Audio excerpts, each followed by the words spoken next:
It don't matter the color of the skin, either woman or man. Just let the case land. It's here, it's in safe hands. This is God work, not a fake plan. Too many kids being found in these lakes, man. This is MTGV, and you with Miss V. She keep her ear to the street, like a drum to a beat.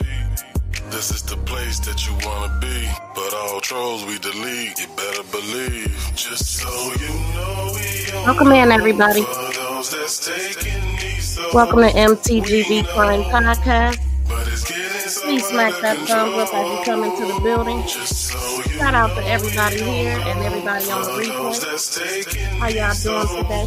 we know, but We're gonna be it's talking getting so about out of control.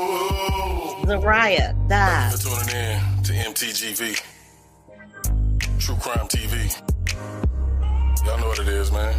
Team Vibe, Miss V. And make sure you hit that like button. Make sure you subscribe. And make sure you leave a comment too. Please do what he said. So shout out to everybody. Happy Thursday. This case, it really touches me. And it also reminds me of our girl, Zariah Harris. It definitely does. This dude is very similar to Jarvis. He's definitely a pred. He should have never been released from jail. He should have remained there. He got all kind of young girls under his belt, and allegedly he got her current boyfriend to unalive her. I don't know if I believe that or not. I'm trying to figure out, how did this 30-some-year-old man get an 18-year-old to unalive her, who was his current girlfriend, but she's pregnant by the 30-some-year-old guy? You know, this really disgusts me, and I don't want to waste too much time to get into it. Shout out to everybody here. Y'all drop down and let me know who's in the building. And also, shout out to my replay sleuths. Please help us get over the hump. Our goal is always to get 300 minimum thumbs up. So, what really disgusts me about this the most is finding out that Zariah, at the age of 5, she was left home for a week with her infant brother. She was going door to door trying to get food. She was asking for food. She was at 5 years old responsible for her brother. Where her parents was, I don't know. But it's really sad that these are the cards that she was dealt. She was in and out of different homes and group homes. About anywhere between 20 to 25 different group homes she was in and out of. Finally, she was placed in a home of a woman that was actually a foster child herself. Then she worked as a foster in a group home setting, I do believe. And she ends up getting her. They moved to Arizona, or they moved to Kentucky, which was her hometown, the foster mother. So, you know, her and Zariah, they had some issues. You know, she was she's a young girl, with an attitude at times. So they would get into it a little bit, and they was having some issues, and because of that, they told her that they wanted her back, pretty much. Or they needed her to move back to Arizona if she wanted to be able to keep her, because they wanted her back in Arizona. And they turned around and relocated and went back to Arizona, but they didn't give her back. They never gave her back, and she was fighting to get her back. So her first foster parent spoke out. We gonna listen at that. It just broke my heart. It really did. Because she didn't have a chance. Then she get in this group home, and a new worker, for whatever reason, was messing with her. So she had issues with that. And then I don't even know how she came across this guy, Jarrell, who groomed her and ultimately got her pregnant. She was like 5 months. And they lured her out of her safety net, alleged safety net, and unalived her in a park in Phoenix, Arizona, at the age of 16. 5 years old. So that gave her 11 years from the time she was pretty much abandoned with her sibling.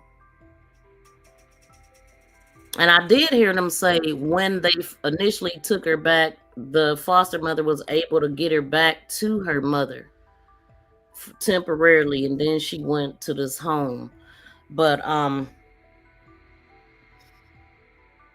man, and all the group home that she was in, they just said, you know, she wanted to go out, and they I heard a couple stories. I don't know what's the real story, but first they said that they told her she couldn't go and she snuck out. Then I heard she got a pass to go.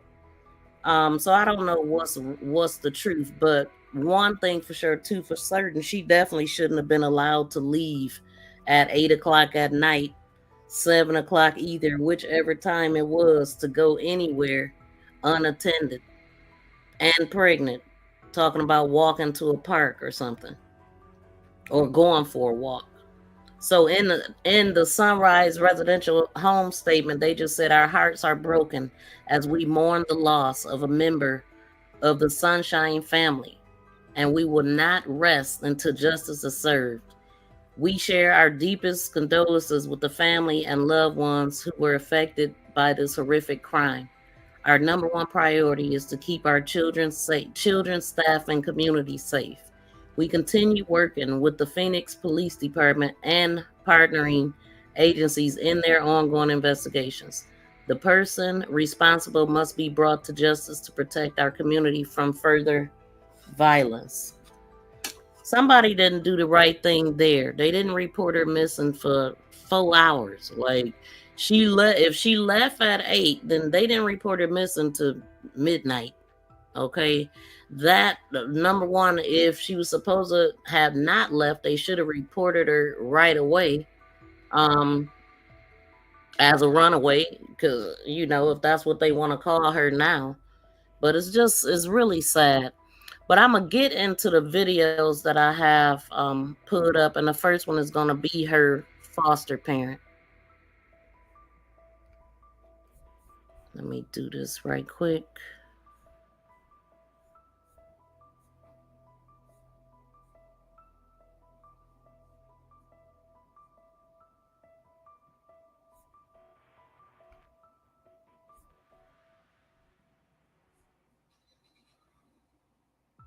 This channel may feature copyrighted video and audio content under the guidelines of fair use permitted by copyright statute for purposes such as criticism, comment, news reporting, teaching, scholarship, and research.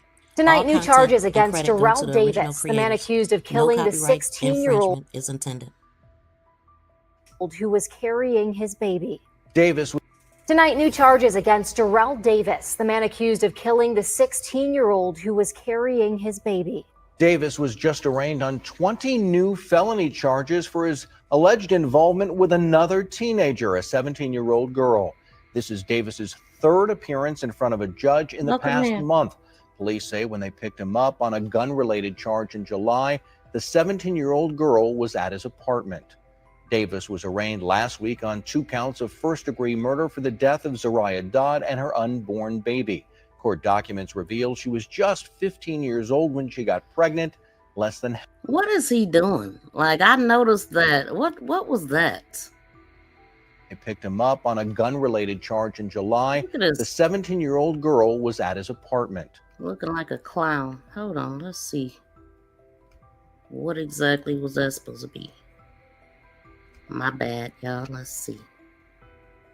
Davis was arraigned last week on 2 counts of first-degree murder for the death of Zariah Dodds and her unborn baby. Court documents reveal she was just 15 years old when she got pregnant. What is that? Less than half the age of Davis. Some old demonic symbolism he doing. I'm confused. Looked like he was picking with something on his nose, in his nose. Then he put his fingers up like he was token on something. Like, what the hell is going on with this dude? But anyway. Still outraged by the death of Zariah Dodd. And those who were close to the 16-year-old are the man accused of killing the 16-year-old who was carrying his baby. Davis was just arraigned on 20 new felony charges for his alleged involvement with another teenager, a 17-year-old girl. This is Davis's third appearance in front of a judge in the past month. Police say when they picked him up on a gun-related charge in July, the 17-year-old girl was at his apartment. Davis was arraigned last week on 2 counts of first-degree murder for the death of Zariah Dodd and her unborn baby. Court documents reveal she was just 15 years old when she got pregnant, less than half the age of Davis. Many are still outraged by the death of Zariah Dodd. And those who were close to the 16-year-old are sharing their stories of Zariah. Tonight, Angie Cayley spoke with a woman who says she was the first to take in Zariah and her brother when they first entered foster care. That's right. Jennifer Jones says she was Zariah's first foster mom, and she says the reason Zariah and her brother were initially removed is because Zariah, at 5 years old, was left home alone for about a week to care for her infant brother. Photo after photo show a 5-year-old Zariah Todd with bright eyes and a big smile. She loved to do cheerleading, and she always had her pom-poms. She loved to ride her bike. She wanted to do horseback riding, just anything that was possible for her to experience. She wanted to do. Jennifer Jones says she was Zariah's first foster mom more than a decade ago. Zariah was her first placement after getting licensed, brought to her because she was left to care for her infant brother alone. Based upon what I was told, she was going from house to house out past Apache Junction asking for food. And they believe that she'd been there for about 5 to 7 days as the primary caregiver. Jones says she was good at it, and it was hard to teach Zariah to just be a kid. Stop making bottles. Stop doing this. It was I have to do this because this is my responsibility. You're here today again. It's time for a Superior Court grand jury warrant. Now, 11 years later, Zariah's life was cut short at just 16 years old.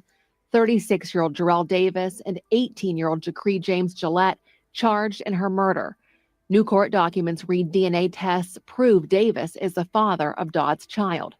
The teen and her unborn child found dead in Maryview Park on July 5th. Her being killed is devastating, and her not getting to live her life is heartbreaking. But what destroyed me was reading that she had been in 20 group homes. Jones, who just recently closed her foster care license, says the system is broken and kids who never asked to be part of it are forced to navigate it. She's calling for more oversight and accountability. She says she'll remember Zariah Dodd as a lively kindergartner, not a pregnant group home teen left for dead in a park. She has a name. She has a story. And that story is one of heartbreak and tremendous neglect. Now, new court documents claim Gillette admitted the killing, telling investigators Davis ordered him to shoot the young mother-to-be. Gillette says he regrets doing it. Davis denies he told Gillette to kill the teen. Along with first-degree murder charges, Davis also faces sexual conduct with a... Yeah, I don't know if I believe the guy at all about him being forced to do it. I don't know. He going down just like the other guy. I'm just trying to figure out at what point did they link up and decide that they would do this. I mean, this is so sad, and we just heard everything. And this dude, he got picked up on a gun charge first. Y'all just heard her say that the 17-year-old was at his apartment when they picked him up. So it just goes on. I mean, he did what he did and just went on with his life. Not even, did he think that it would be over? Oh, let's take her out. They'll never know. DNA test on the baby and it's yours. So now you got 2 bodies. She did not deserve that. And her baby didn't either. She was having a little girl. Zelani, I believe that is what she was going to name her. That was the plan. She appeared to be excited about having a baby. She wanted to have a child, but she didn't want it that way. She was about to be a witness to her own crime. Welcome in, Mouthpiece. How you doing, fam? Shout out to you.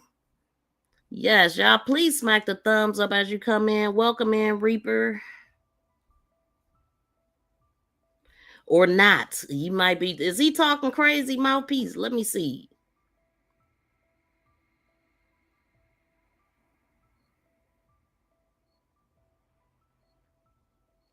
We ain't talking about none of that. And who said their lives was better?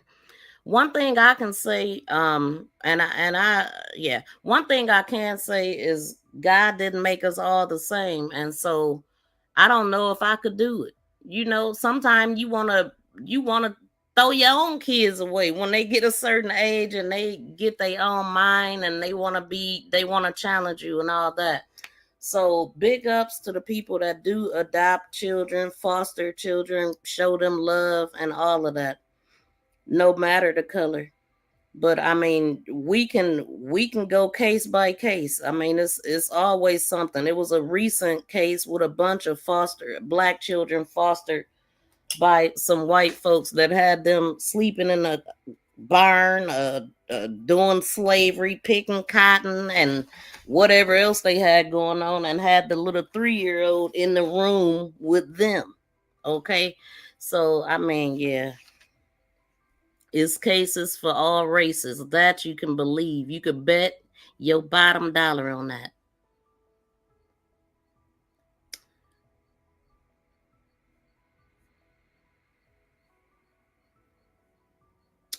And if y'all could please smack the thumbs up, everybody in the building, I would greatly appreciate that.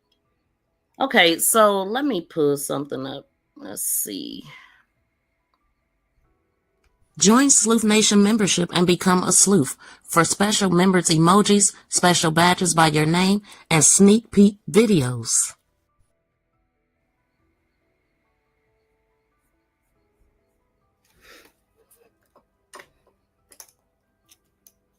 Okay, so let me read this article right quick, because they're saying something about connecting the guys together. And that I want to know.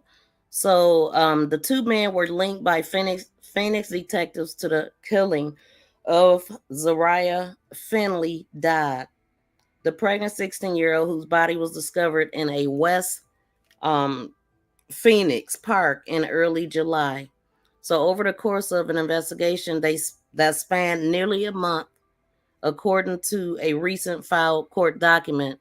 So it was the 4th of July when she went missing, and the 1st of August when they announced the arrest, because they also had her, they had like a vigil that same day. Her last foster mom is the one that did the vigil. So the two men were linked by the detectives, and over the course of an investigation that spanned nearly a month, according to the recent filed documents. So the police announced the August 1st that the officers had arrested Jarrell Davis, 36, and James Gillette, 18, on multiple felony counts. I'm gonna have to listen to his name said, because it's a weird name. But so on multiple felony counts, including first-degree murder in connection with Zariah's death. Davis, who police say impregnated Zariah, also faces a sexual conduct with a minor charge. Both men are being held on $1 million cash bond, which we know these losers don't have that. So officers responded to Mary V. Park near 55th Avenue and Osborne Road about 6 a.m. on July 5th.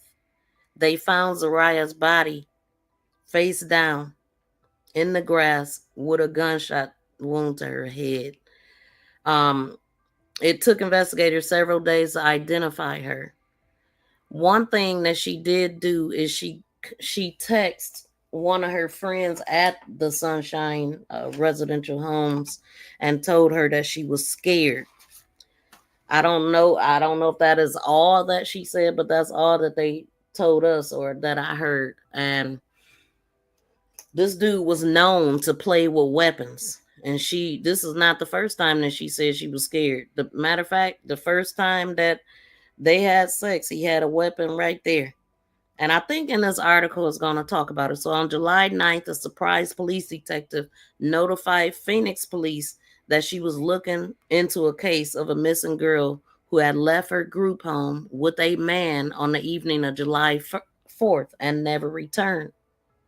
According to the police summary of investigators' work filed in Maricopa County Superior Court on August 5th. So the missing girl, physical description, a black teen girl with red hair who wore a nose ring and had braces. Matched the body in the Maryview Park.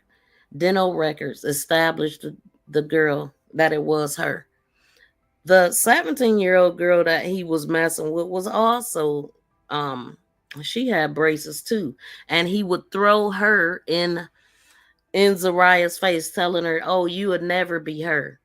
I think her name was Anaya. Like these, and we got a Naziah, and that's why I keep pausing because these names are messing me up. But yeah, he would tell her, "Oh, you would never be her. I like her the best," you know. And so he was grooming her, breaking her spirit down. They go for the weakest ones. You know, she already in a foster home, already feeling unloved. These are the ones that they go after because they are weak links and can't handle real women. Did the group home allow her to go with the men? Now, they said at one point it was no, and then I heard that they gave her a pass or something. But we'll see. Maybe we can get it confirmed. I heard both right now. I think I heard about this. I'm not sure though. I believe it was in Detroit.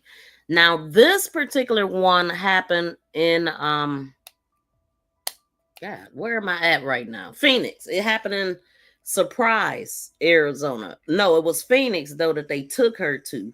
They took her from a group home that they're saying is in Surprise, but I can't seem to find a group home in Surprise. I see one in Arizona, Glendale, Arizona. But they took her from a group home, and if the one that I'm at, it takes about 27 minutes to get to the park that they took her to. Okay, and hold on, let me finish this. So, early in their investigation, detectives interviewed Zariah's Arizona Department of Children's Safety caseworker. Okay, so they investigated. Early in an investigation, detectives interviewed her caseworker, who confirmed that the girl had lived at a group home in Surprise, court documents said. The caseworker went on to tell investigators that Zariah was pregnant and believed Davis was the father. Now, I'm wondering, no, I do believe they knew because she was going to go talk to some more people about what was going on with him. And she was afraid.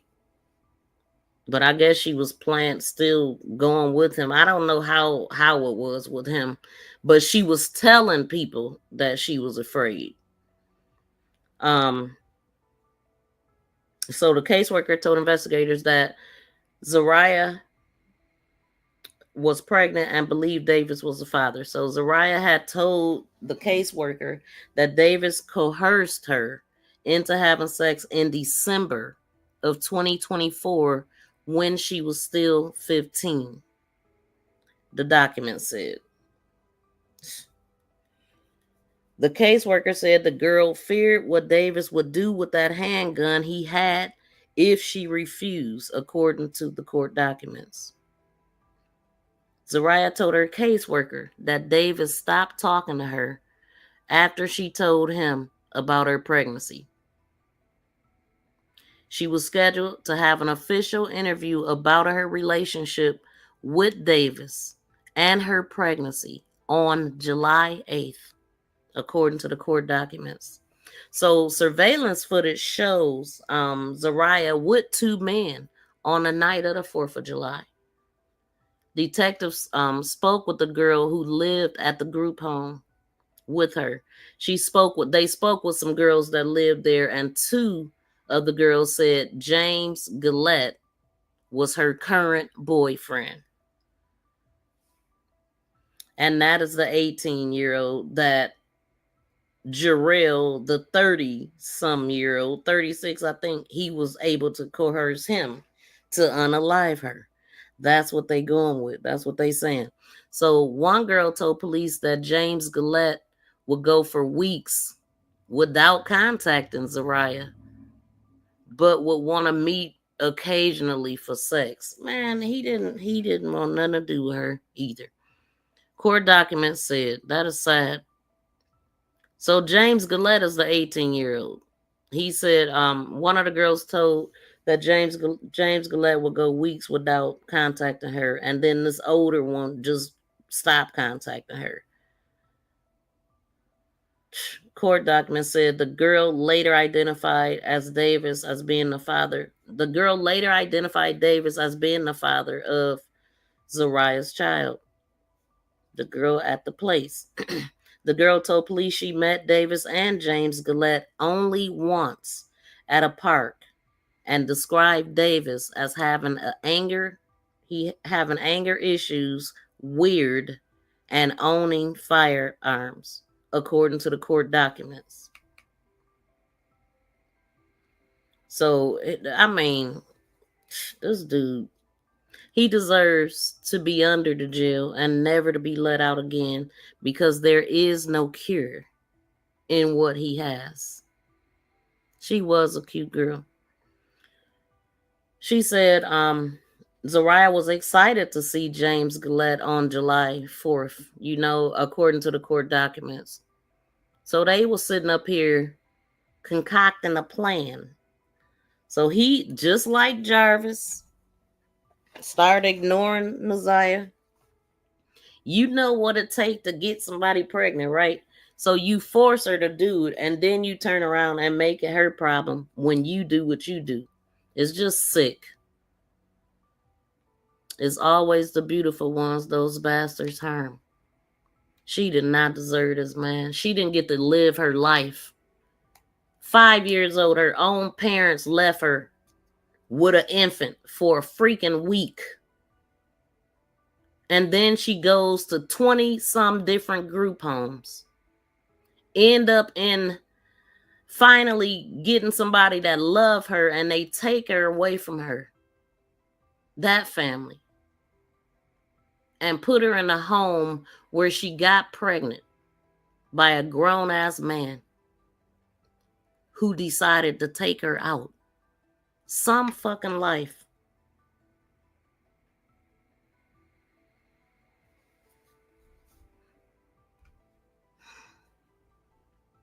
In a park. She has a name. She has a story. And that story is one of heartbreak and tremendous neglect. Now, new court documents claim Gillette admitted the killing, telling investigators Davis ordered him to shoot the young mother-to-be. Gillette says he regrets doing it. Davis denies he told Gillette to kill the teen, along with first-degree murder charges. Details tonight on the murder of a pregnant teenager. Her body was found last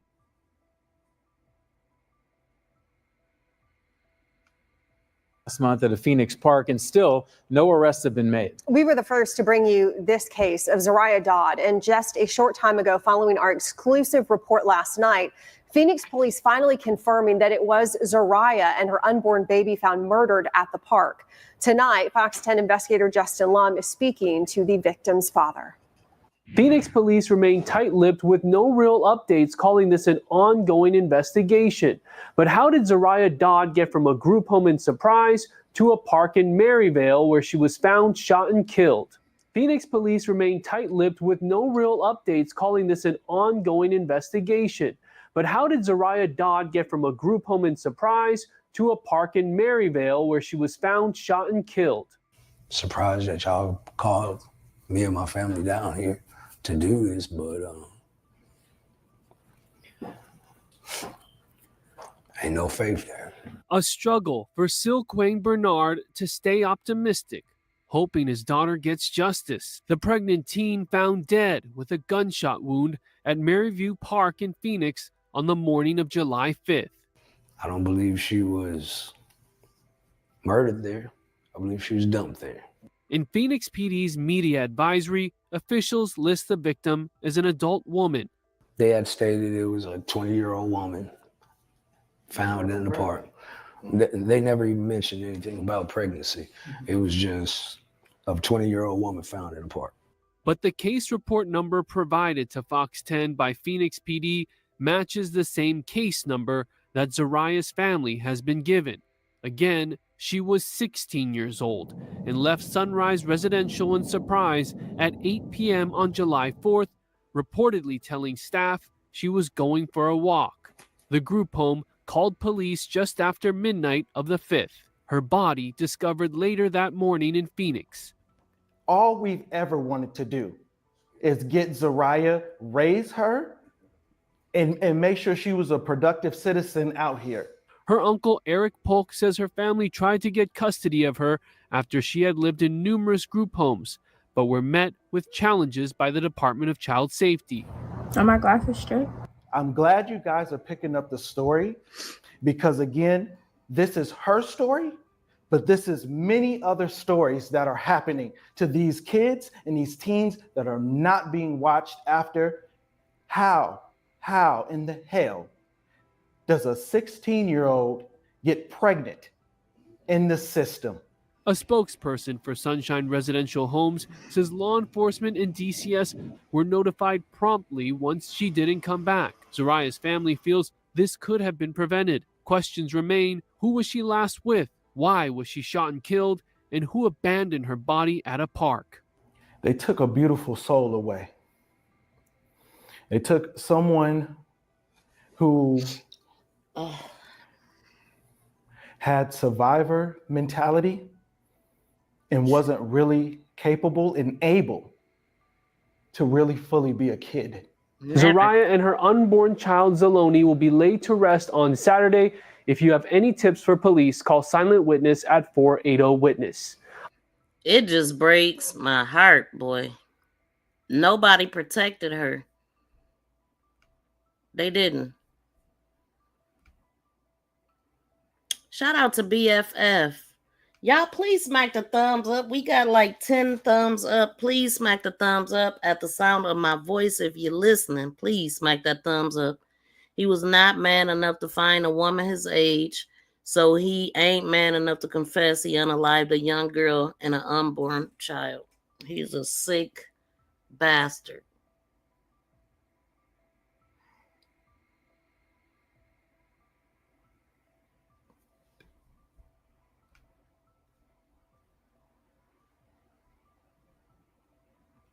Short time ago, following our exclusive report last night, Phoenix police finally confirming that it was Zariah and her unborn baby found murdered at the park. Tonight, Fox 10 investigator Justin Lum is speaking to the victim's father. Phoenix police remain tight-lipped with no real updates, calling this an ongoing investigation. But how did Zariah Dodd get from a group home in Surprise to a park in Maryvale where she was found shot and killed? Phoenix police remain tight-lipped with no real updates, calling this an ongoing investigation. But how did Zariah Dodd get from a group home in Surprise to a park in Maryvale where she was found shot and killed? Surprised that y'all called me and my family down here to do this, but ain't no faith there. A struggle for Silquane Bernard to stay optimistic, hoping his daughter gets justice. The pregnant teen found dead with a gunshot wound at Maryview Park in Phoenix on the morning of July 5th. So messed up. I don't know. I do know that she was left home alone at the age of 5 with an infant. I don't know if her mother, the father, if they ever got themselves together and tried to get her back or anything like that. I know that once your kid is taken, it's hard getting them back. And then it's like they'd rather give them to strangers than people in the family. But she did not deserve this, man. Damn.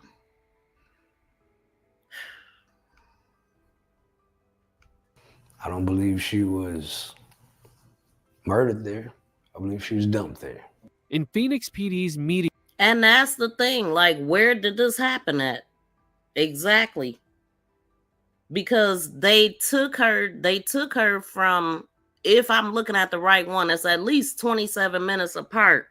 The Sunshine Place and that park. Because that park is in Phoenix, Arizona. And where she was at was in Surprise. So they transported her. I think I got that paper to that right there. Let me see what that says.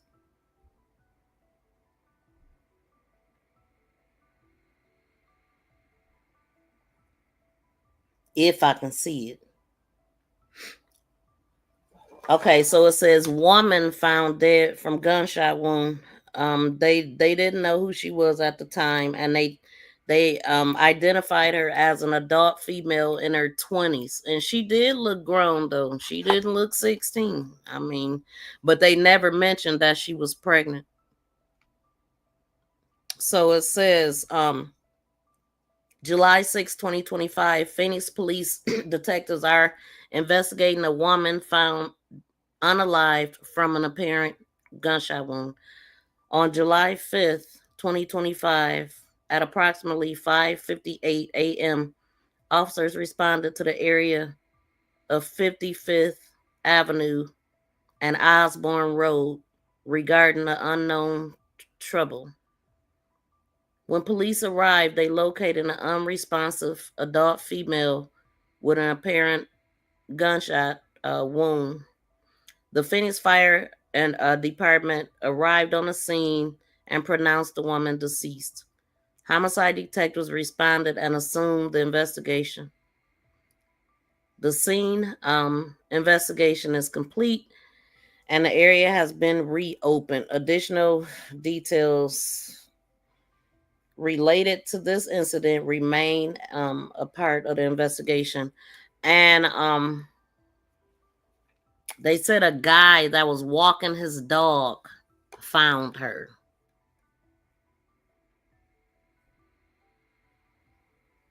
Miss V, she didn't. Her dad got some nerve, in my opinion. Man, I just wonder. I wonder his story. I wonder if he was with the mother when she was left alone. Like, I don't know. But they failed her. Period. Because she would have never been in a group home if her parents would have been there for her. So that's a fact. The advisory, officials list the victim as an adult woman. They had stated it was a 20-year-old woman found in the park. They never even mentioned anything about pregnancy. It was just a 20-year-old woman found in the park. But the case report number provided to Fox 10 by Phoenix PD matches the same case number that Zariah's family has been given. Again, she was 16 years old and left Sunrise Residential in Surprise at 8 p.m. on July 4th, reportedly telling staff she was going for a walk. The group home called police just after midnight of the 5th. Her body, discovered later that morning in Phoenix by Phoenix PD, matches the same case number that Zariah's family has been given. Again, she was 16 years old and left Sunrise Residential in Surprise at 8 p.m. on July 4th, reportedly telling staff she was going for a walk. So there they saying she told the staff she was going for a walk, and at 8 o'clock, and if they didn't want her to go, they should have reported her as a runaway when she walked out the door. And the reason why they reported her at midnight is because that's when her friend said she texted her and told her she was scared. And I don't know what else she might have said. But that's the only reason why they reported her at midnight, is what I'm gathering from that. The group home called police just after midnight of the 5th. Her body discovered later that morning in Phoenix. All we've ever wanted to do is get Zariah, raise her, and make sure she was a productive citizen out here.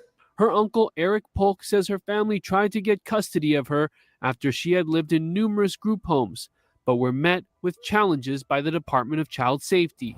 Are my glasses straight? I'm glad you guys are picking up the story, because again, this is her story, but this is many other stories that are happening to these kids and these teens that are not being watched after. How in the hell does a 16-year-old get pregnant in the system? A spokesperson for Sunshine Residential Homes says law enforcement and DCS were notified promptly once she didn't come back. Zariah's family feels this could have been prevented. Questions remain: who was she last with? Why was she shot and killed? And who abandoned her body at a park? They took a beautiful soul away. They took someone who had survivor mentality and wasn't really capable and able to really fully be a kid.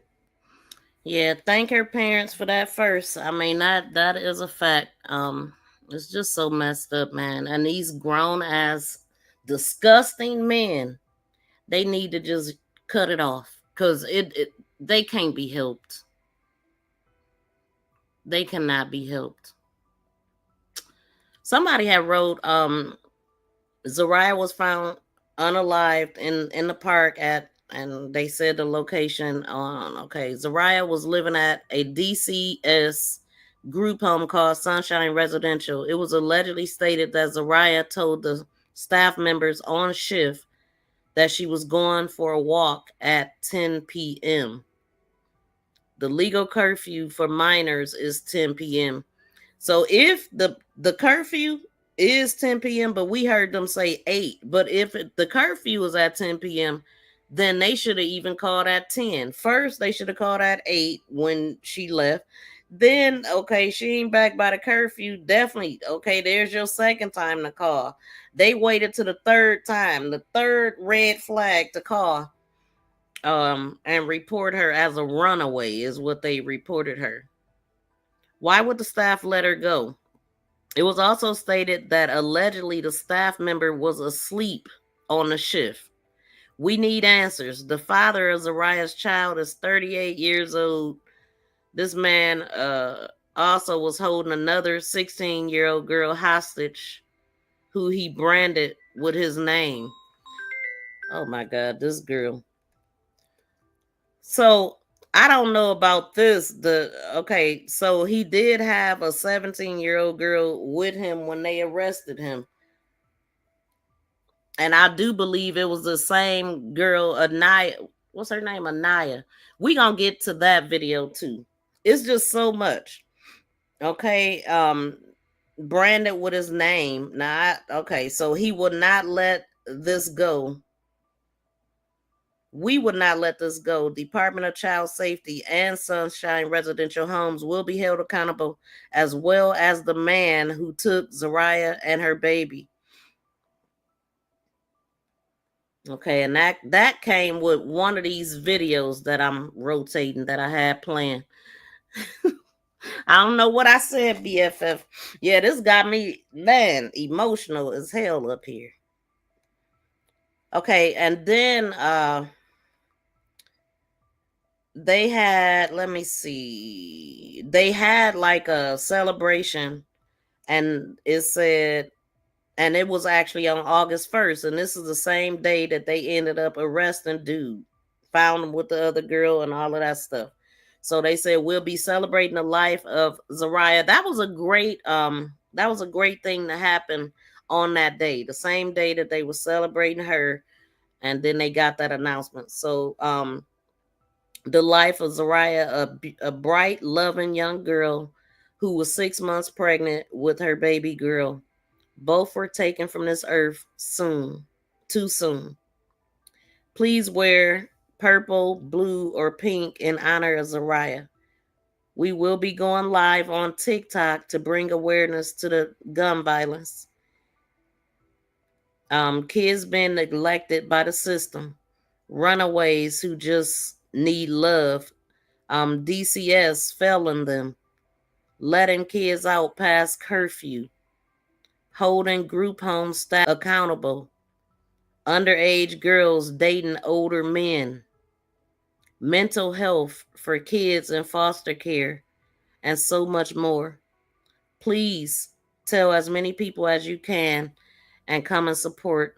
No small children allowed. We will be having foods and drinks. And so they had that at the park that they found her body at.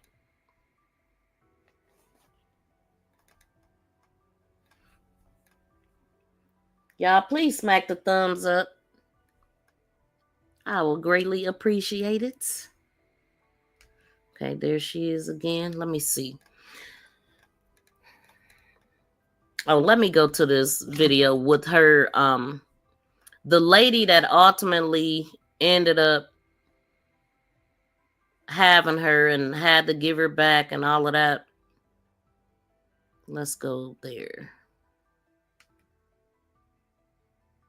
Tonight, Fox 10 investigates the murder of a pregnant teenage girl who disappeared from a group home in Surprise earlier this month. That 16-year-old was found dead at a park in Maryvale the morning after the July 4th holiday. And a Fox 10 exclusive, investigator Justin Lund is speaking to loved ones about how this tragedy happened and the search for her killer. Remember the names Zariah Finley Dodd and her unborn child, Zaloni. Zariah was in state custody and lived in numerous group homes. Now, Phoenix police are investigating her murder, and loved ones say she's a product of a system that failed her. Intelligent, smart, brave, resilient. It didn't matter what you threw at her. Richland Fox was not Zariah Dodd's birth mom, but she sure saw her as a daughter. Fox used to work as a house manager for Sunshine Residential, which operates 30 group homes in Arizona for kids who are victims of abuse, abandonment, and neglect. Even when Fox left Sunshine, she became Zariah's kinship caregiver and wanted to adopt her. Earlier this year, the teen became pregnant, and her baby shower was scheduled for September. We talked about how she wants to be a mother, but she's afraid because she's a child having a child. And so, but she wanted it. She wanted to be a mommy, but she didn't want it in the way that it happened this way. She left the group home in Surprise near Cactus and Litchfield Roads to take a walk, but never came back. Fox did not find out about her disappearance until the next day. No messages are going through her phone.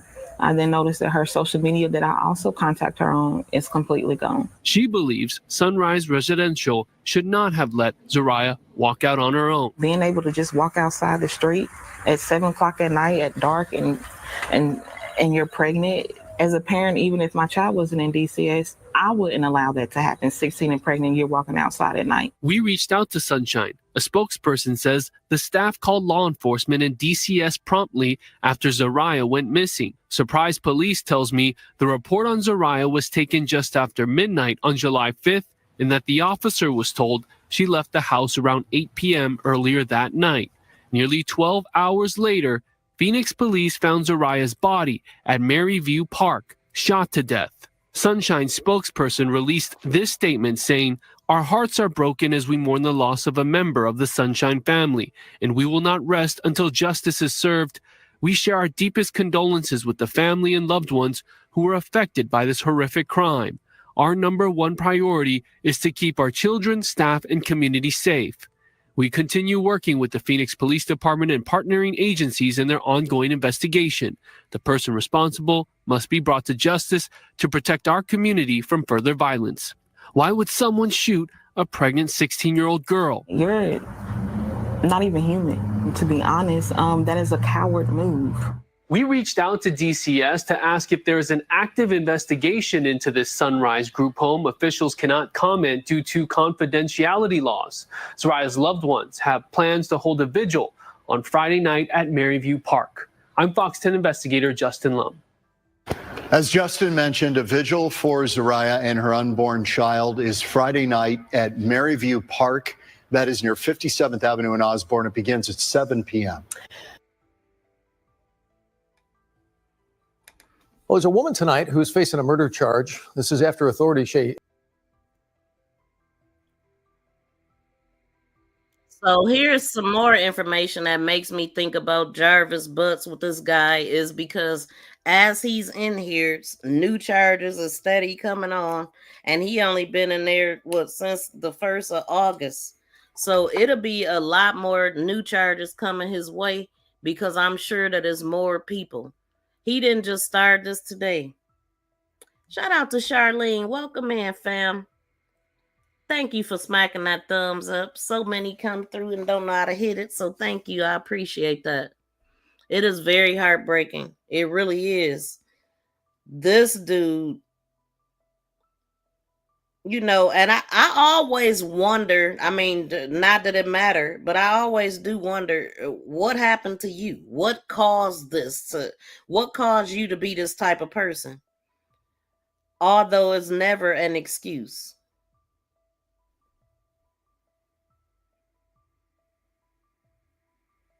So this says essay investigations spanning nearly 2 decades are all allegedly tied to a 36-year-old man who police also accused of being involved in the unaliving of the 16-year-old and the baby. And yeah, they got some more stuff on this dude. So investigators say Davis was the father of the unborn child. They already tested DNA and all that. It don't lie. So 2 monsters got together and decided that, you know, for whatever reason, they chose to do this. Now, that is the craziest part to me. It just don't make sense. How did he get this 18-year-old to poll? Did he send the dude to add her? Like, how did she meet the other guy? Right? Did Jarrell send him to her? Because how was they able to become friends, get in the car with the same female? You got her pregnant and I'm sleeping with her. That don't usually happen. I think they knew each other before this, and I don't know though. It just don't make sense that the 18-year-old would even be cool with him. Y'all, this is a female y'all both messing with. So then she leaves with both of them. That's weird. When did they start hanging out? I wonder. Shout out to Top Flight. Welcome in. How you doing, fam? So this is crazy, but anyway, she gets with 2 monsters, and this guy, the other guy, the 18-year-old, he wants to say that he made him do it. Well, good luck with that. He about to go down. Ain't gonna never see the light of day. Cause he could have turned them in too. Did they sleep together for the rest of the time until they got caught? Or could he have gone to the police later if he felt like, you know, he was forced to do something he didn't want to do? So anyway, 2 monsters got together and decided that, you know, for whatever reason, they chose to do this. They planned this murder out and they carried it out. And it's just, and they got text message conversations and stuff with them. We said the same thing. Oh, crazy. Man, he's disgusting. 2 homicides for her and her unborn child. And then he gonna try to act like he didn't know when they called him back for more charges. Yeah, you knew she was pregnant and you knew what you were doing. You already know that she been talking to those people. You thought it was a smart move to take her out? Like, stupid, dude. That's just dumb. They planned it. They did it. They got text conversations. They got videos, all kind of information. So ABC is uncovering a disturbing trend of essay allegations against Davis with minors as far back as 2007. Okay, she wasn't even born yet. Court documents say that Davis was accused nearly 2 decades ago of having sex with a 14-year-old girl while he was 19 at the time. They gave this dude probation. So if that was the first time that he ever got caught, They just gave him his license to go ahead and just do this. Oh, give me probation? That's cool. That's what's up. Didn't he impregnate her or something? So in that case, Davis pleaded guilty to child abuse with sexual motivation and was sentenced to 10 years probation. What? That's not like that's unheard of. What exactly did he do? It was sexual motivation. So late last week, the Avondale Police Department recommended new charges against Davis in a separate case where he's allegedly have requested explicit images from a 17-year-old. And her mother speaks also, and her mother talked to Zariah. She talked to her. Matter of fact, I'm gonna play that video next. So then the new recommended charges included sexual exploitation of a minor, SA conduct with a minor, custodial interference, and interferencing with judicial proceedings. So mother Adrian told ABC 15 that those charges are connected to a case involving her underage daughter and Davis. She said, I have been trying for over a year to get this man off the street, she said.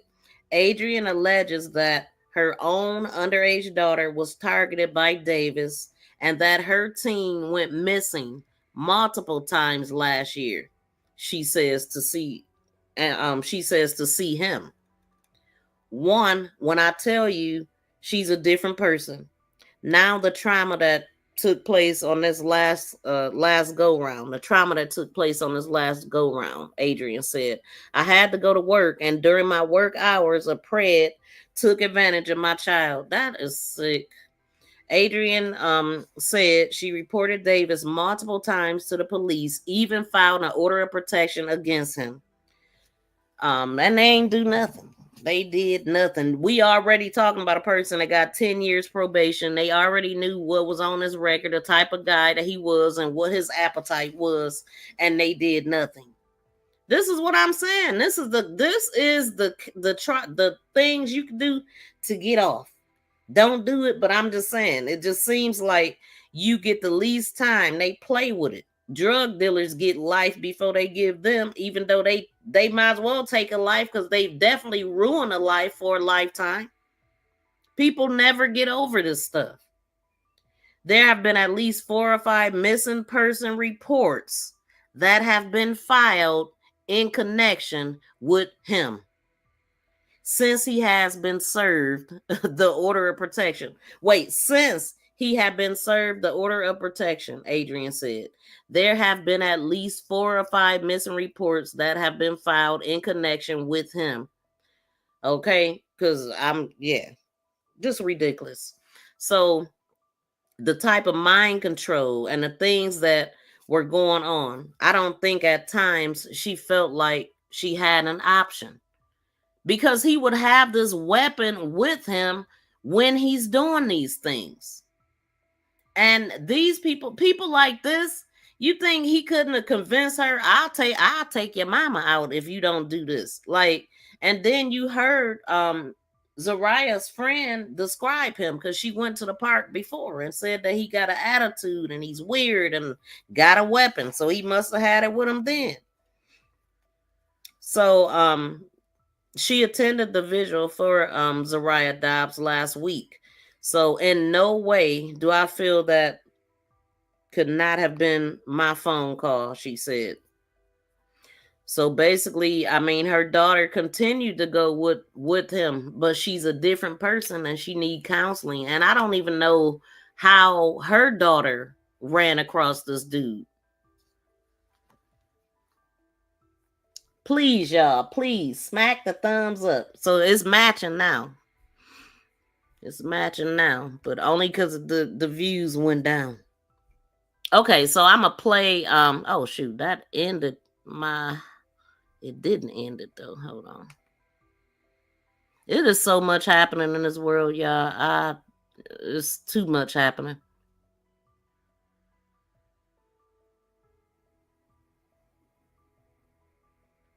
Oh, no, thanks. Somebody. Hold on, y'all. Let me see which one. I think it's this one.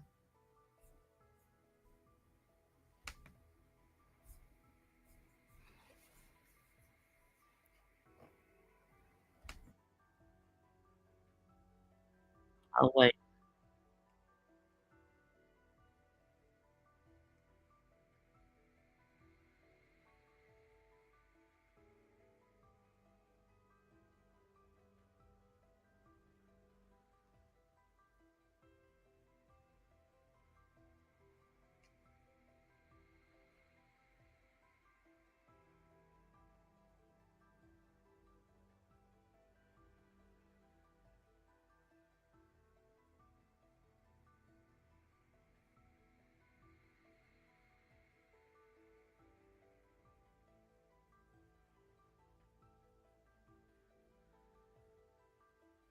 See?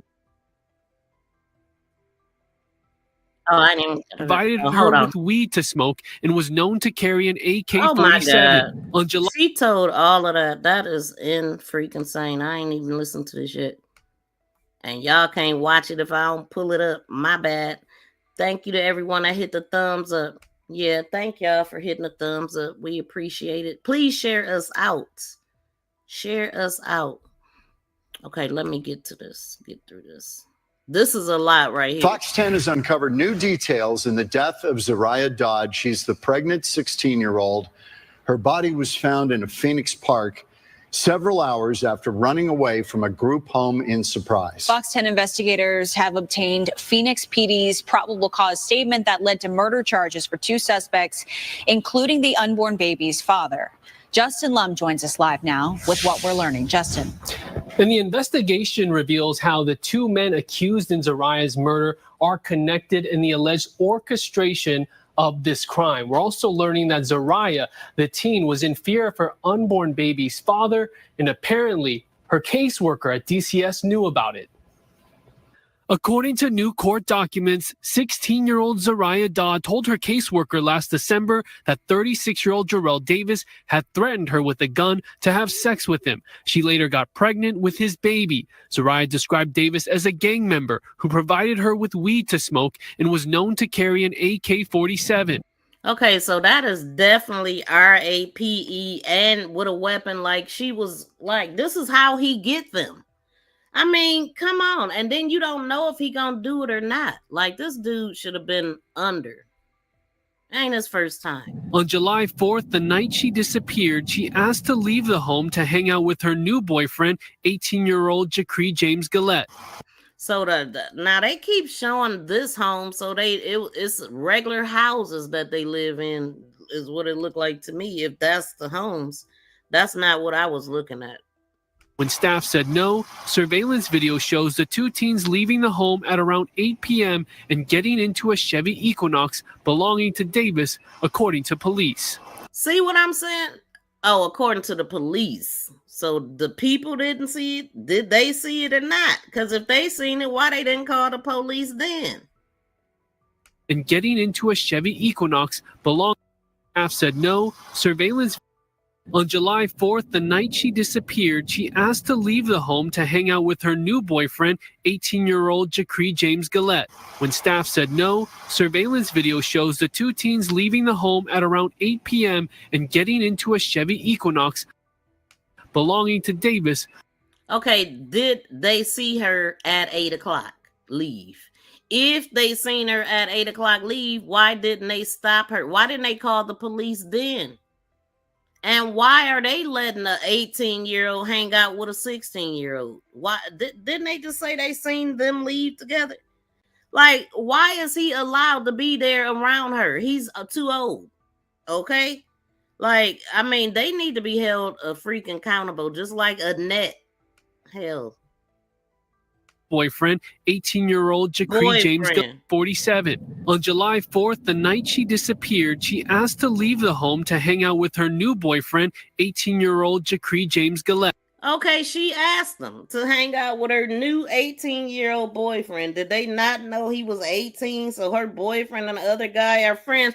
That's what I'm trying to figure out. Like, how That's what I'm trying to figure out. How did he get her new boyfriend to unalive her unless they was already friends? I think this guy probably got sent to her, because what they said is that she got pregnant when she told him, Jarrell, he stopped dealing with her. Then she got a new boyfriend, and all of a sudden they together. Like they what? It don't make no sense. Something is very off. Like, because that don't usually happen. You messing with the same girl. Look, I'm sleeping with your girl that's pregnant. Like, come on, man. And y'all cool with it. It don't make sense. How did they even end up together? And why is this residence letting this 18-year-old even be around? She asked, can I leave with my boyfriend? Do they not know how old her boyfriend is? 16 and pregnant from this home, but you took her from a loving home that had two parents, other siblings. She was loved and she wasn't damn pregnant. And that lady used to work at the foster place. And they took her and wouldn't give her back to her own people. They was trying to get her too. I mean, this is messed up. Just like the little boy that was a foster child that was left in a hot car by the freaking caseworker who was in such a rush to go get off and go home. Oh, well, they told me I could go. I was off. Like, so, man, these people are irresponsible. They are not better for your children than you. You know, it just depends. It just seemed like it's too many of these stories. It's too many of these cases. Let me take your child. I can do them better. I got what it take for them. And then they do all this stuff. They're on surveillance, which means that they knew that he was there. When staff said no, surveillance video shows the two teens leaving the home at around 8 p.m. and getting into a Chevy Equinox belonging to Davis, according to police. Around midnight, Zariah texted a friend at the group home saying she was afraid. Hours later, her body was discovered at Maryview Park. Phoenix police also found surveillance video near the park showing a hooded suspect getting into that same Chevy Equinox. On July 9th, surprise police called Phoenix detectives to say that the murder victim at the park matched the girl in their missing persons report on Zariah. DNA results later confirmed that the unborn baby belonged to Davis. On July 15th, he was arrested and found to have two guns on him, including a Bersa .380 pistol that matched bullet fragments discovered during Zariah's autopsy. You big dummy. See what I'm saying? He definitely don't have he is not smarter than an infant. I'm a 2-year-old. Like, this dude is stupid as hell. He thought taking her out was gonna cancel everything, the baby and all. Like, they weren't gonna be able to find out it's yours. And then he still had the weapon. Man, come on. Welcome in, Almost Homesteading. How you doing, Jeanette? Look, I just seen your name at the end. Welcome in. You can't cover up baby's DNA. Exactly. Exactly. Oh, that's what I wanted to do. Play this one. I was motivated. You big dummy. You big dummy. You big dummy. So dumb. Classic. Investigators also recovered cell phone messages between the two suspects discussing the body found in the park and even photos from the crime scene. Photos from the crime scene. Photos from the crime scene. Now, do they mean that they took the photos with their phone, or did they screenshot the stuff that they were seeing on TV? I would love to know that.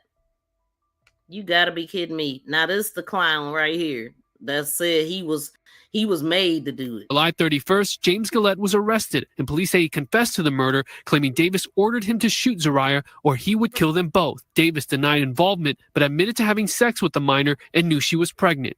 Both men are charged with 2 counts of first-degree murder and conspiracy to commit murder, while Davis is also charged with sexual misconduct with the minor. Dumb and dumber. Look at them. That's exactly what they look like. You got this dummy telling this dummy what to do. And they both locked up where they both should stay. Okay. They don't deserve to see the light of day.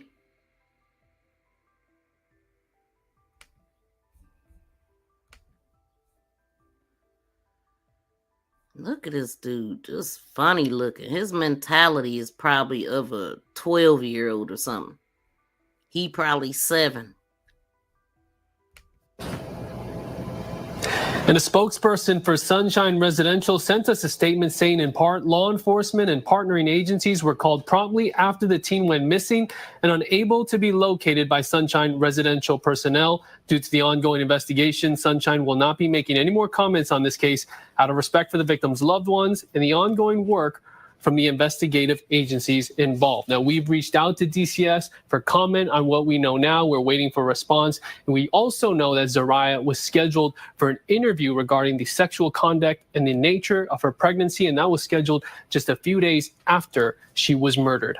Exactly. So that's what she got that appointment on the 8th. We gonna have to make sure we unalive her on the 4th of July before the 8th come. We only got 4 more days. So get her pregnant, ignore her, and then pop up and just do this shit.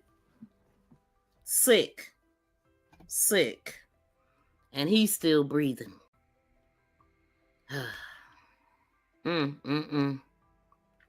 I was looking, I wanted to play the, hold on, family. No, that's not what I want to play. That wasn't even supposed to play. It's one of these. New details in the case of a pregnant teen found shot to death at a Phoenix park last month. One of 2 suspects under arrest now for Zariah Dodds' murder is the father of her unborn baby. And he could be facing new charges linked to another underage girl case. Fox 10 investigator Justin Lum joins us live with what we're learning. John, Ellen, Avondale police tells Fox 10 that a case against 36-year-old Jarrell Davis was submitted to the county attorney's office last Thursday, the day before Phoenix police announced his arrest in Zariah Dodds' murder. MCAO tells me they have received this case. Here's what we know. Avondale PD accusing Davis of multiple charges, including sexual exploitation of a minor and sexual conduct with a minor. The victim in this case is 17-year-old Anaya Morris. Now, I wonder why did they choose to show her picture? I wonder. We've spoken to her mother, who says she reported Davis to authorities after he requested explicit images of her daughter. Anaya's mom even filed an order of protection against Davis last summer. Fortunately, Anaya's back home with her mom. She was rescued by police back on July 15th after she was found with Davis in North Phoenix. Officers also found a gun in the car. Davis is a felon and was not supposed to have a gun.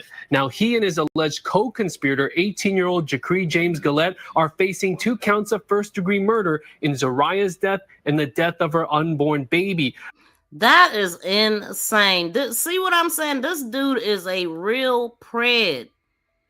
He still was gone after all of this. Now, that's the stepmom right there, and she's like 34, 32 or 34 or something I was reading. So she was born in December. So December 2015 is when he December. Yeah, in December, I know she said that he basically made her do it. And she was only 15 at the time. So she just turned 15 then. Man, this dude, how did she meet him? 2 young girls. She didn't even get to live her life, not even when she was 5. That's what really got me. You know, you leave her home for a week with an infant. Yeah, so wow, so this is just his pattern. Yes, absolutely is.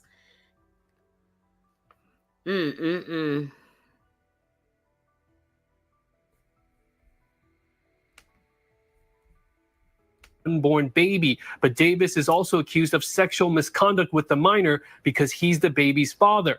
Prosecutors say on July 4th, Zariah told witnesses at her group home in Surprise that she was going to meet with their baby's father, and we know she was set for a forensics interview regarding the sexual conduct in the following days. Here's the connection. Anaya's mom, Adrienne Morris, says she received a text from Zariah back in May asking for help in locating Jarrell.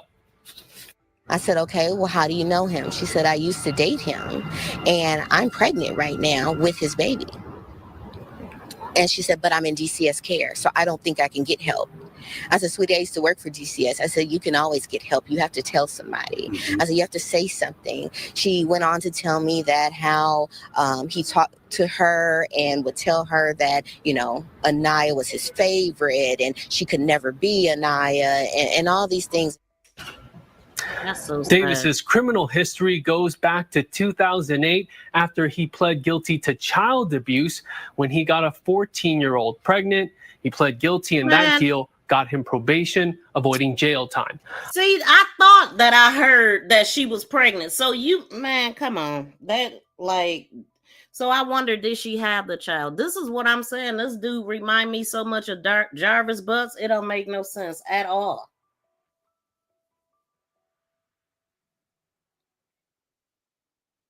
Did you take that? Yeah, you can't be that at all in this chat. But just got probation for being with a 14-year-old. Pregnant. Got her pregnant. Like, what? See, I mean, 19 is grown, baby. You with a 14-year-old, that's what he wanted. Let's take that back for a minute while this woman talking, because she called her looking for him. Now remember, it was said once she told this bastard she was pregnant, he dipped and then reappeared back up, picking her and her boyfriend up. Like, what are we talking about? So she's calling. How did she get the woman's phone number to call her? Like, how did she end up calling the other girl? But I don't know. But I do know that he would tease her about. Let's listen to that again. This is just so freaking twisted. You weak link. I can't stand people like this. Dude, so damn weak. That's why he do it. I just want to go off right now, but I ain't. Back in May, asking for help in locating Jarrell. I said, okay, well, how do you know him? She said, I used to date him, and I'm pregnant right now with his baby. And she said, but I'm in DCS care, so I don't think I can get help. I said, sweetie, I used to work for... Told witnesses at her group home in Surprise that she was going to meet with their baby's father, and we know she was set for a forensics interview regarding the sexual conduct in the following days. Here's the connection. Anaya's mom, Adrienne Morris, says she received a text from Zariah back in May asking for help in locating Jarrell. Back in May, she received a text. How did she text? I mean, how did she get the mother's phone number of the other teenager that this bastard is messing with? How? So I wonder, what month did she tell him that she was pregnant?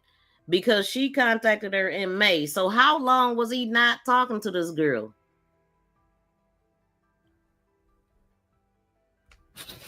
I said, okay, well, how do you know him? She said, I used to date him, and I'm pregnant right now with his baby. And she said, but I'm in DCS care, so I don't think I can get help. I said, sweetie, I used to work for DCS. I said, you can always get help. You have to tell somebody. I said, you have to say something. She went on to tell me that how he talked to her and would tell her that, you know, Anaya was his favorite and she could never be Anaya and all these things. Crazy, man. Davis's criminal history goes back to 2008 after he pled guilty to child abuse when he got a 14-year-old pregnant. He pled guilty and that deal got him probation, avoiding jail time. How the F do you get child abuse for raping somebody? That's what I want to know. If you can't consent at the age of 14, what is it called? I'm outdone. They did, man.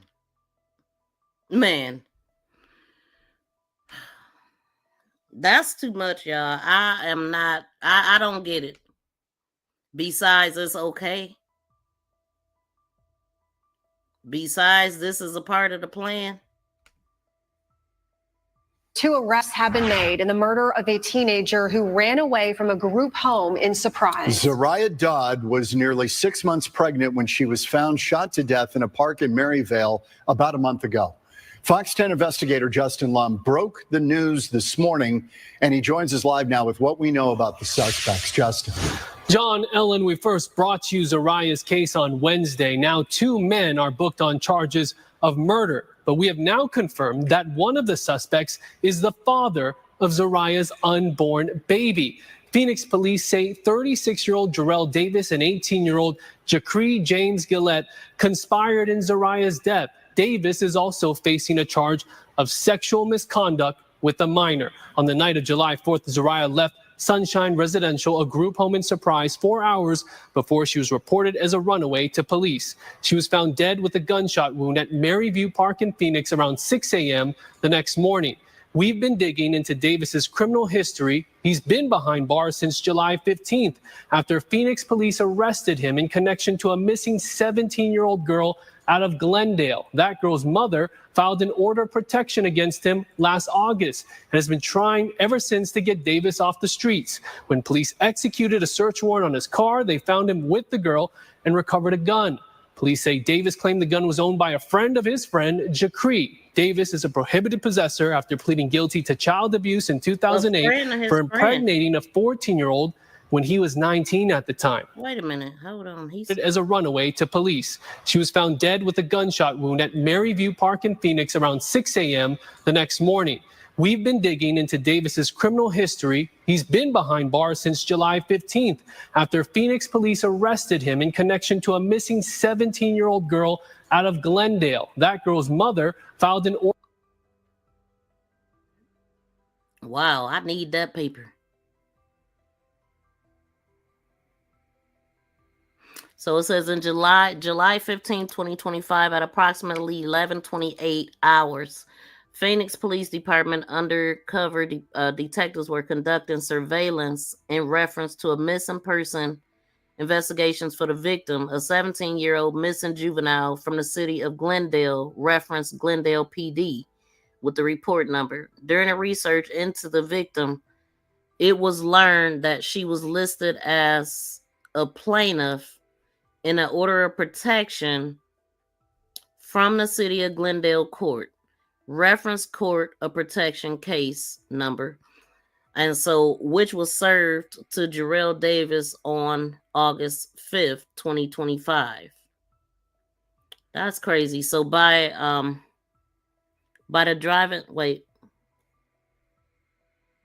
the Phoenix Police Department during surveillance, the victim and Jarrell were seen driving around in a silver 2021 Chevy Equinox, Arizona. Okay, and victim and Jarrell identified. Okay. Order of protection against him last August and has been trying ever since to get Davis off the streets. When police executed a search warrant on his car, they found him with the girl and recovered a gun. Police say Davis claimed the gun was owned by a friend of his friend, Jacree. Davis is a prohibited possessor. Jacree is a friend of his friend. That's what so he knew the guy, a friend of his friend. Who is your friend? Like, did you sick that dude on her?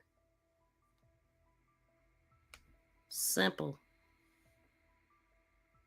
During an interview with the defendant, he admitted that he was aware of the order of protection. Oh, were you? Well, no, which had been served in August of 2024. The defendant denied possessing a firearm even when shown photographs of him with it in his front left pocket. He tried to deny having seen the victim during the day, but ultimately admitted he had been with her during the day when a photograph of them together was shown. The defendant claimed the firearm inside the vehicle was associated to an unknown individual with the street name Baby Blue, who was a friend of his close friend, Oh, a friend of his close friend?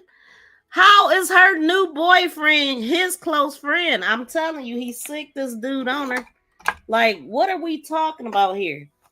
Anyway, a friend of his close friend. The defendant knew he was a convicted felon and that he was not allowed to possess a gun. The defendant admitted. Yeah. What an idiot. What an idiot. Both of them sick. Okay, and then so the dude 18, 19, the same age he was when he first got hit and got 10 years probation for getting a 14-year-old pregnant. Like, I'm just outdone. Like, what's up with the laws? You know, is this how they want it to be? This is what they want, right? Instant checkmate. Oh boy, let me hit this.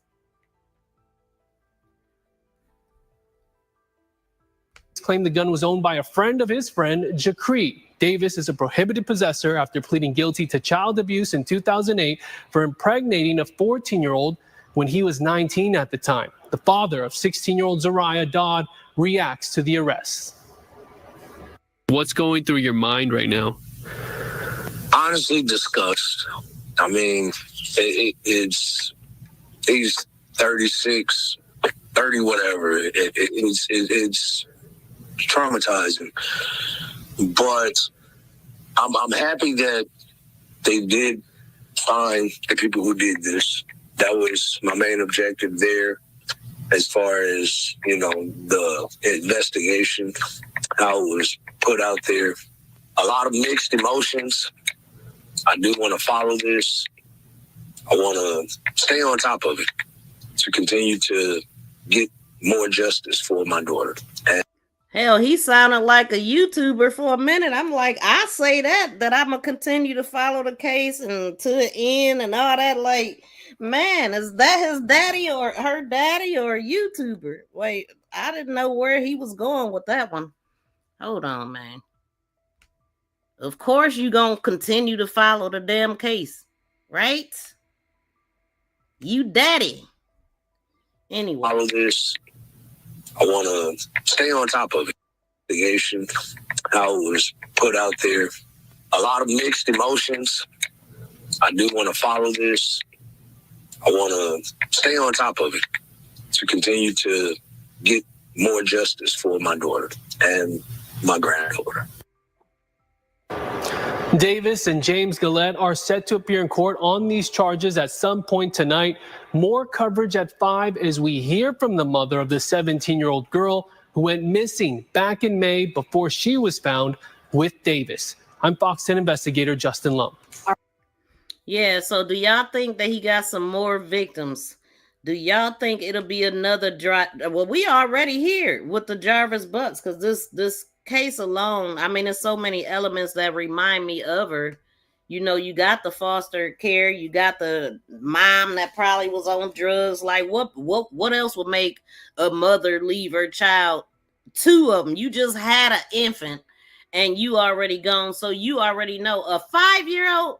Did y'all hear the first adoptive mother say she had to shut her down? Like, stop making bottles, stop doing this, stop doing that.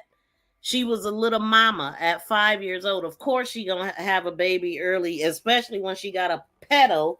Like, I mean, she was dealt some effed up cards. She didn't deserve none of this. She didn't deserve the parent she got.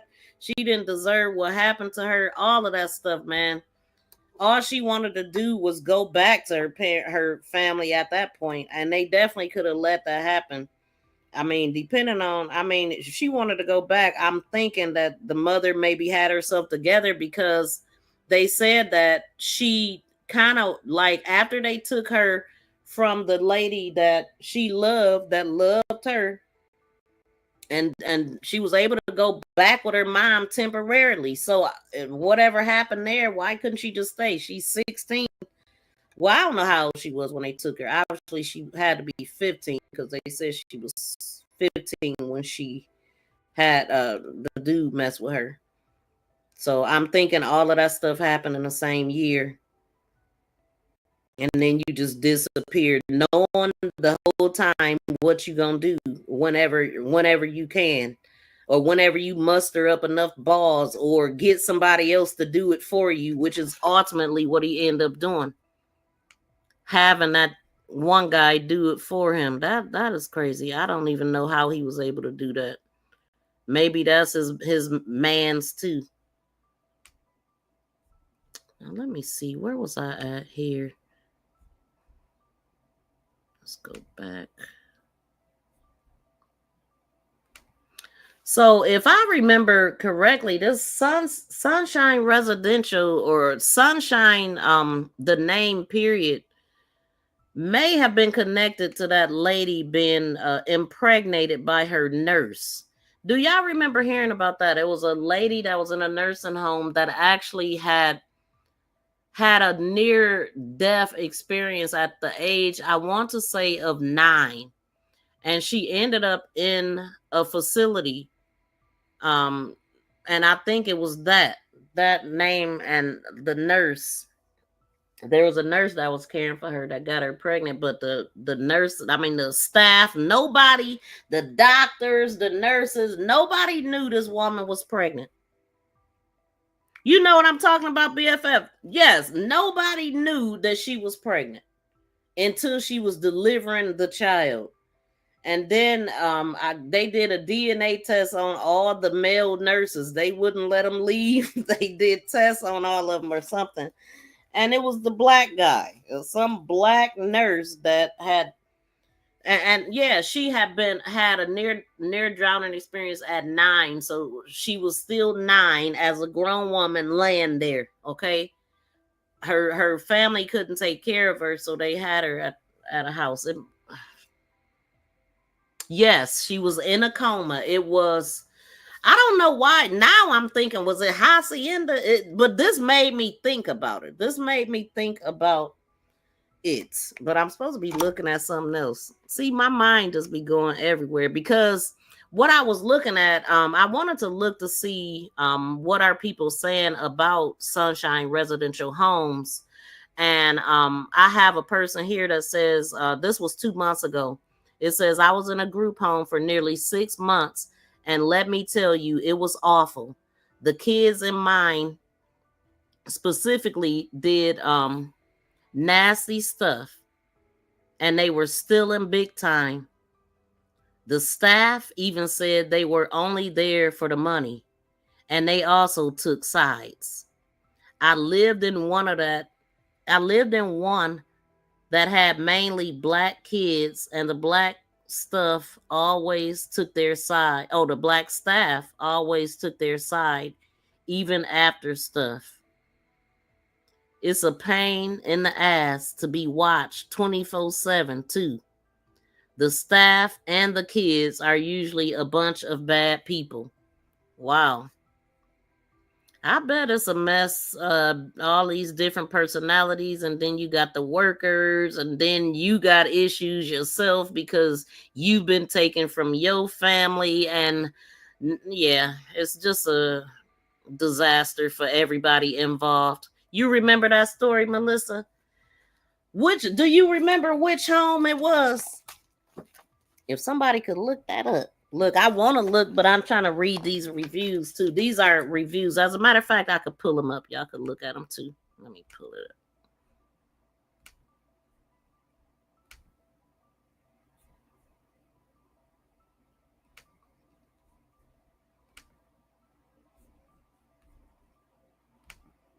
I don't know how good y'all could see it. And then let's see. Let's read another one. This was from 5 months. Wait, is this the same? No. Okay, wait, he just started off like that? Staff and house managers let kids doing dirty things with each other. There was even a female house manager who touched boys in the houses, let them drink, smoke, go out past bedtime, etc. These homes are terrible and should be shut down. Coming from someone who was in there from 13 to 16 years old, and I'm 19 now. I've had a lot of time to reflect on what happened to me in there. I know a few kids in there still, and they still complain to this day how terrible it is in there. And I'm truly sorry for them and any kid that gets placed in this company. Oh my God, y'all. That is horrible. I mean, listen, they need to do some investigation at that place. It need to be shut down, okay? Or checked. Because yeah, these people, the people that work at these places, they be lazy as hell because it's a home job. They be acting like they at home chilling and babysitting their kids probably. But was here at the Gambit house from 2004 to 2005. Well, I don't know what that means, but it's still under Sunshine Residential Homes. A house called Buckskin. What? That ain't good. From 2005 to 2006, and it was a great experience for me, Simon, and Elizabeth. Also great, and still keep in contact with some staff members. Still in 32 now, living life, making sure my children never have to experience being taken from their family. Man. 4 months ago. Wait a minute. Now this is a little book. This is a mini book right here. A mini novel. Let's see. This might be the last one. We want to see what kind of experiences they got going on over here. Let me do something right quick. Hold on.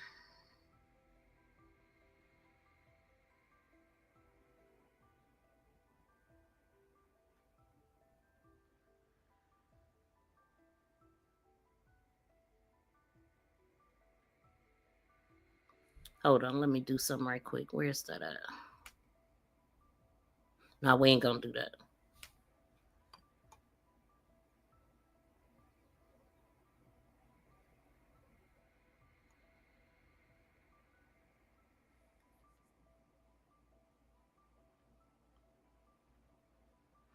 Okay, I couldn't help myself, y'all. I needed to figure out. Okay, ex-nurse gets 10 years in prison for RAP in an incapacitated patient. Nah, that ain't enough damn time.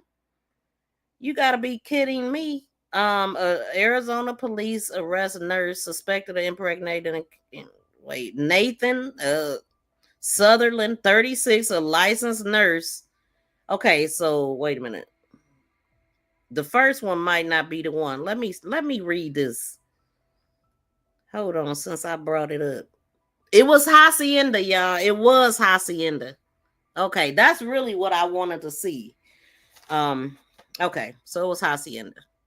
But anyway, the Arizona police arrested a nurse of impregnating this lady, and he was 36. He was a nurse.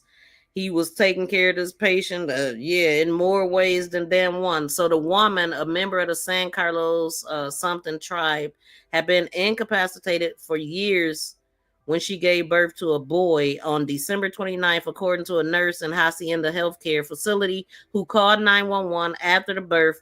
Employees realized she was pregnant only when she went into labor, which means that they wasn't checking her down there, period, for at least 9 months. And it probably was way before that, because had they checked her, they would have known that she was being RAPE'd. People don't be doing their jobs when they doing these type of jobs. And then it says the news of the birth launched a police investigation into who impregnated the 29-year-old woman whose name has not been released. Early this month, at a Hacienda Healthcare Board member called her case an absolute horrifying situation, and the company longtime CEO Bill Timmons resigned. Two of the women doctors also are no longer at the facility, according to the statements, and that one resigned, the other one was suspended. Okay, I was about to say, and they probably just at somewhere else working. I don't know how that works. But anyway, I didn't see nothing about no license being lost or nothing like that. Because the doctors definitely should have known if they was checking the patient. The nurse, y'all know they do all the work anyway, so they should have been. I mean, like, come on, man. And then she probably had an odor to her with this bastard doing that, or was he doing that? I don't know, man. It's just sick. Anyway, earlier this month, the police obtained, and this is coming from the NPR, and this is actually an article from January 23rd, 2019. But that just made me think about that. This woman gave birth to a boy. I wonder how is the child? Who has the child? What does her people think about this crap? Hold on. So we here now. So earlier this month, the police obtained a search warrant to collect DNA samples from all male employees at the facility.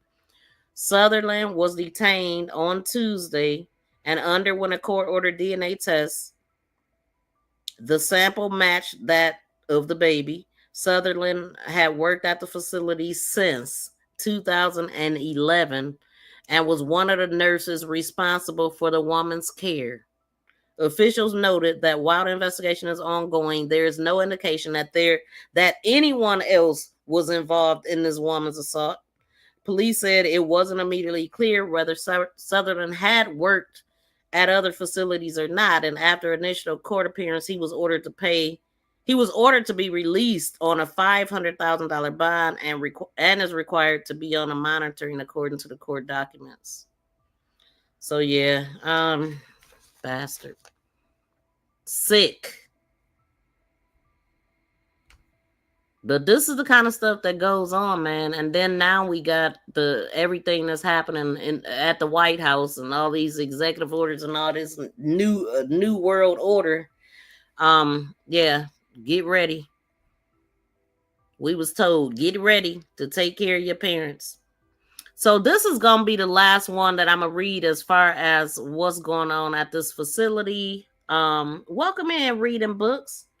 Is that the missing girl? Yes, we are talking about Zariah, but I got caught up because I thought about another case and I wanted to talk about that real quick. And that was the lady that was incapacitated at Hacienda since 9. I heard she had a near drowning experience at the age of 9, and then she ended up in this home. This guy got her pregnant.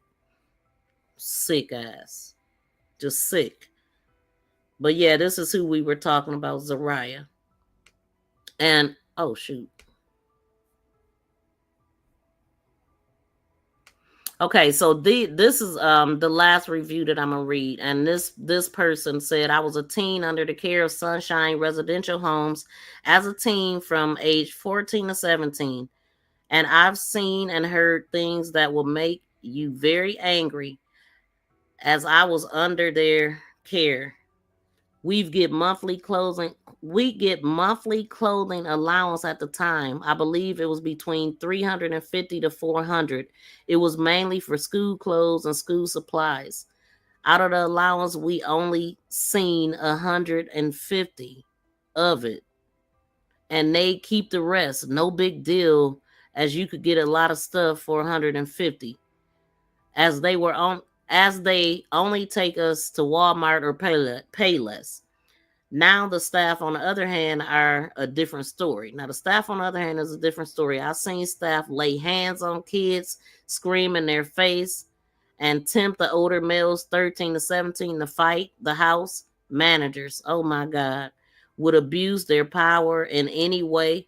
And that's what I was hearing Zariah tell her foster mom, that it was a new person there, and she said, I don't know why she thinks she's so powerful, and she was just saying that she was screaming in her face, yelling at her, and she said how she just ignored her, and she said it just made her even more mad when she would ignore her.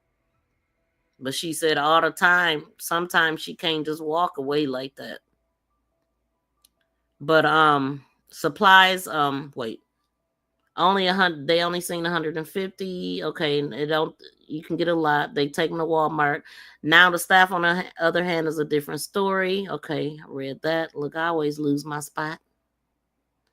The house manager, so they attempt them to fight the dang on managers. Like, these people sound like bullies. They sound childish and immature, and they probably are. They probably got 20-year-olds watching them.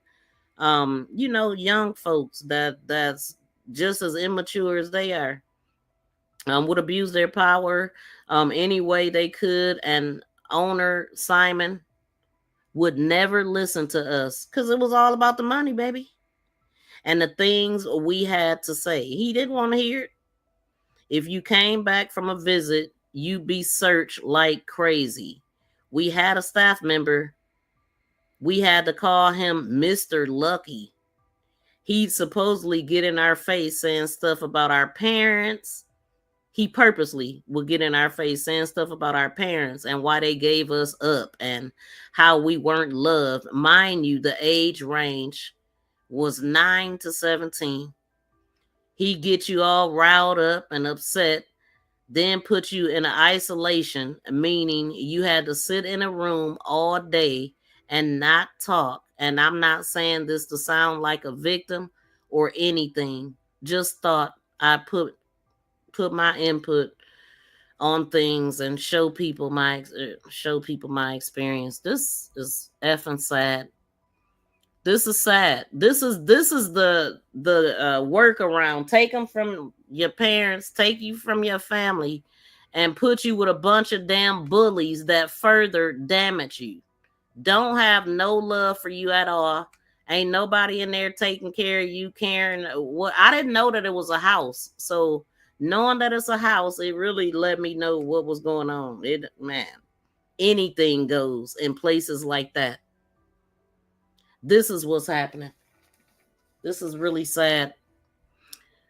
But I definitely thank y'all all for tuning in. Please smack the thumbs up on the way out if you didn't get a chance to. And we gonna get up out of here. Yes, it was a baby boy. Yep, in Phoenix, Arizona. I think it's Hacienda. Yep, you was right. Thank you for that. You was right. BFF laughing. I don't know what that. Oh, I think you had already laughed. Oh, she angry too.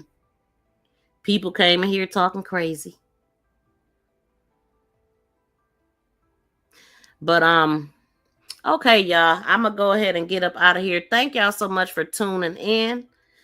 Again, please smack that thumbs up. Thank you for sharing. Thank you for sharing. Thank you for sharing. For sharing. For sharing. For sharing me. Thank you for sharing. Yeah, and then people like Jarrell end up finding people like her. Like, he know about the group homes. He know where to go to find the people that's already damaged so he can further damage them. I can't stand people like him. Period. I think he real stupid. You big dummy. You big. And he definitely should go to prison for life. Him and the 18-year-old, since he was 19 when he first got caught. Ain't no help is in you. You messing with minors, you know they kids, you need to go down. Period. The first time. Lock his ass up. Lock his ass up. You going to jail. You going to jail. Lock his ass up. Lock his. And Bubba and them definitely gonna stand on business. I stand on business. You drop me somewhere, I stand on business. You drop me in your hood, I stand on business. I've been stand on business. I stand on. Nanny boo boo. The whole arsenal. They didn't piss me off today. But thank you so much, BFF. I appreciate you for dropping that. But y'all, please smack the thumbs up. Thank you all for tuning in. I definitely appreciate y'all. And another video is gonna pop up when this one ends, and we'll be back tomorrow.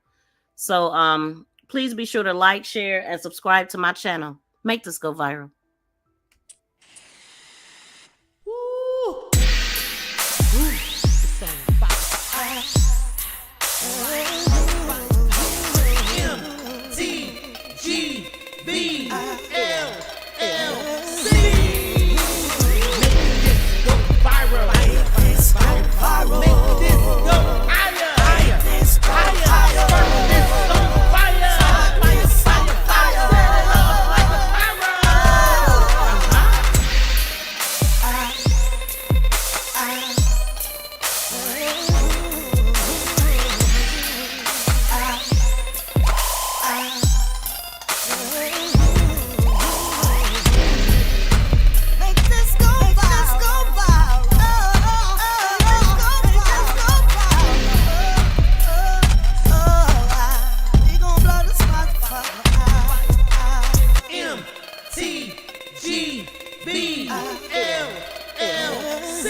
Peace and love, y'all. We out.